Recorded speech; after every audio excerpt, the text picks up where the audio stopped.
Bom, aí nós temos, já partindo para os planos de saúde, eu passei rapidamente, gente, só para vocês entenderem, depois vocês vão poder fazer perguntas. Então, vamos recapitular. Temos aqui, os direitos humanos, isso na verdade a maioria dos países democráticos, eles acolheram todos os direitos humanos. Na sequência o Brasil promulgou a Constituição de 88, nessa Constituição de 88 a gente recepcionou todos esses direitos humanos, né? E colocou de forma bastante corajosa a obrigatoriedade do Estado em promover a saúde, a educação, né? Resguardando todos aqueles bens relativos à dignidade humana. Foi criada a Lei do SUS, né?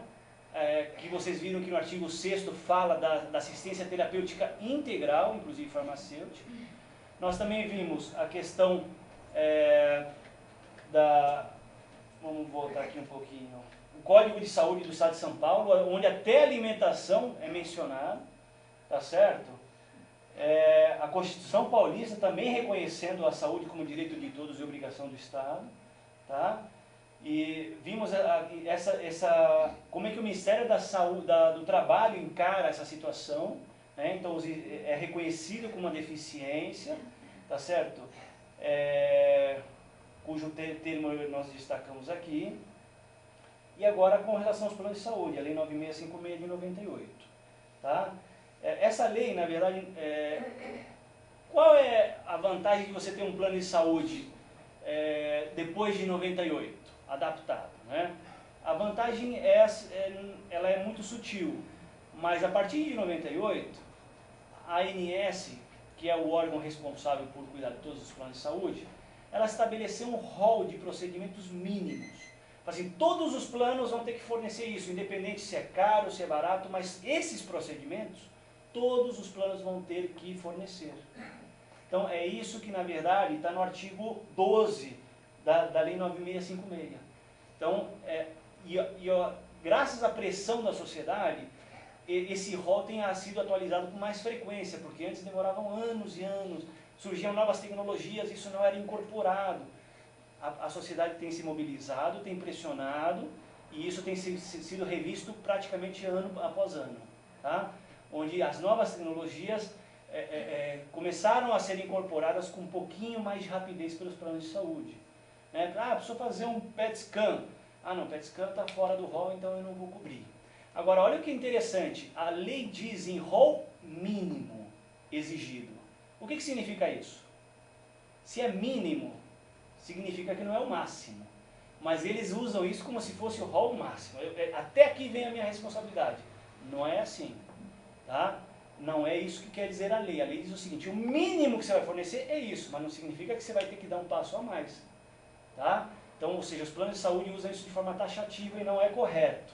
Isso pode ser, na verdade, discutido judicialmente, dizendo, olha, não está no rol, mas eu preciso por isso e isso, porque faz parte do meu tratamento, porque eu já esgotei os outros protocolos clínicos e não respondi. Então, aí eu tenho que aí o plano de saúde vai ser obrigado a te fornecer esse além. Tá? Bom, aqui nós estamos destacando uma série de legislações com relação aos planos de saúde. Tá? E como mencionei, a mais importante é a Lei 9656, que é a que regulamenta toda essa questão de planos de saúde. Aí eu falo assim, mas e os planos anteriores a 98? Como é que funciona? Basicamente é o seguinte: as pessoas que contrataram um plano antes de 98, elas assinaram um contrato, não é isso? É esse contrato que vai prevalecer. Então as cláusulas que foram contratadas é que vão reger essa situação. Tá? Mas tem uma cláusula lá, por exemplo, que não dá direito eu contrair câncer e não dá direito à quimioterapia. Tudo isso é passível de ser discutido. Tá? Principalmente por essa legislação aqui, ó, o Código de Defesa do Consumidor. Tá? O Código de Defesa do Consumidor, ele na verdade, principalmente esse artigo que eu estou destacando aqui, o 51, ele diz o seguinte, ó, são nulos de pleno direito, entre outros, as cláusulas contratuais relativas ao fornecimento de produtos e serviços que impossibilitem, ou exonerem ou atenuem a responsabilidade do fornecedor por vício de qualquer natureza. Ou seja, essa cláusula ela pode ser usada por todos os consumidores de saúde, seja do serviço público ou privado. Né? Existe alguma situação que me foi colocada que me é abusiva?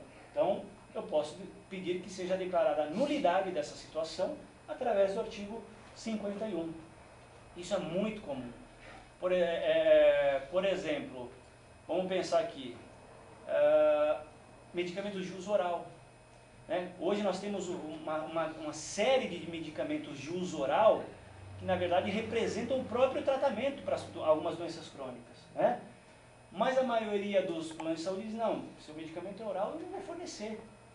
Está aqui no contrato, ó, medicamentos de uso domiciliar, oral, periri. Opa, eu vou invocar o artigo 51 do Código de Defesa do Consumidor, dizendo, ok, tem essa cláusula, mas ela é abusiva. Por quê? Porque eu preciso disso para o meu tratamento. Eu não estou pedindo um remédio para dor de cabeça, eu não estou pedindo um anti-inflamatório porque o meu dedão está inchado. Eu preciso de medicamento para tratamento da minha doença. Ponto. Então, esse é um exemplo. Tá? Então, situações que, na verdade, me retirem o objetivo do meu plano de saúde, ou seja, eu quero ser tratado, ele não quer me tratar, vamos discutir. Artigo 51 do Código de Defesa do Consumidor. Tá? Então, essa resolução normativa que eu estou destacando aqui, a 211, foi a que entrou em vigor em junho. Agora, não sei, alguns de vocês devem ter ouvido falar que algumas coisas mudaram. É essa resolução, na verdade, que entrou em vigor. Ela foi em janeiro, entrou em vigor 180 dias depois. Tá? Onde ela, na verdade, essa resolução que é utilizada pelos planos como rol mínimo exigido. Tá? Hoje nós temos aproximadamente 3.000 itens que são obrigatórios para todos os planos, mesmo aqueles baratinhos ou os mais caros. Lógico, cada um respeitando a sua rede referenciada, os hospitais que te oferecem. Né? Uns vão te oferecer o Einstein, outros vão te oferecer o Evaldo Foz. Né? Mas todos têm que te oferecer esse atendimento. Ah, eu contratei um plano, mas ele não dá direito à quimioterapia. Opa, tem algo errado. Né? Então, ou seja, não dá direito à fisioterapia. Opa, tudo isso precisa ser analisado com calma e, conforme for, vocês discutirem que é uma situação abusiva. Tá? Alguns procedimentos interessantes vêm sendo incorporados. Por exemplo, dentre eles, o transplante de medula óssea, autólogo, e alguns outros procedimentos um pouquinho mais modernos, todos eles foram incorporados, ou seja, todos os planos de saúde posteriores a 98 são obrigados.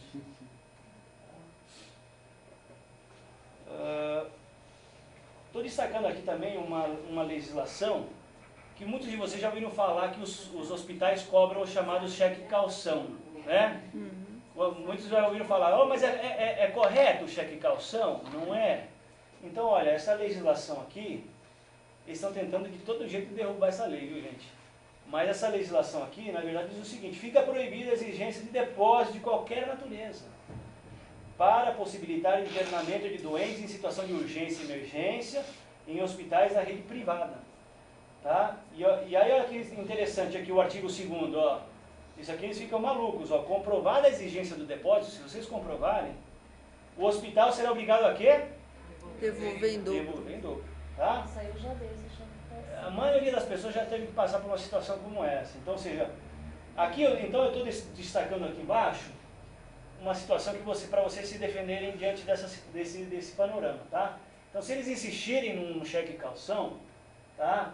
Você ao emitir o cheque, não deixe de anotar no verso, que é o seguinte, que é o cheque calção. Escreve bem grande, cheque calção. Né? Nome completo do paciente, o nome da instituição e, se possível, tire foto. Tá? Porque se eles virem você fazendo isso, 99% das vezes que a gente orientou assim, o pessoal fala, não, tudo bem, pode deixar pra lá e tal, porque eles sabem que vocês vão usar isso no futuro, tá certo? Mas, porque, na verdade, o grande problema depois é você provar que você deu como cheque calção. Mas se vocês fizerem isso, vocês vão ter como provar, tá bom?